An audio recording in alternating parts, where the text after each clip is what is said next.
అమ్మా అమ్మా ఉయ్యాలుపుతున్నావేంట్రా అయ్యా ఇప్పుడు నెక్స్ట్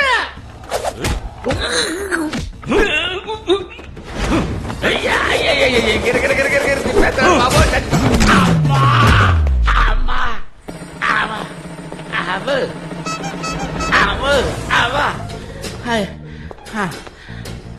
రేయ్ ఇటు చూడరా ఇటు ఇటు నేను ఎటువైపు ఉన్నానో తెలుస్తుందా? బ్రహ్మాండంగా అన్ని చోట్ల కనిపిస్తున్నాం. ఇప్పుడు వచ్చి నువ్వు నన్ను కరెక్ట్ గా టచ్ చేయాలి. ఇదే ఫైనల్ టెస్ట్. టచ్ చేస్తాను రా కళ్ళకు కనిపించకపోయినా నీ చెమట కప్పులు పెట్టి పట్టేశాను రా. సభాష్. మన దళంలో నాకన్నా నువ్వే బాగా ట్రైనింగ్ తీసుకున్నావు. ఇప్పుడు ఒప్పుకుంటున్నావు నువ్వు మావాడివని. చెప్పు, నన్ను కలవడానికి ఎందుకు వచ్చావు? నువ్వు బాంబు పెట్టిన చోటల్లా మన వాళ్లే ఎక్కువ మంది ఉన్నారు.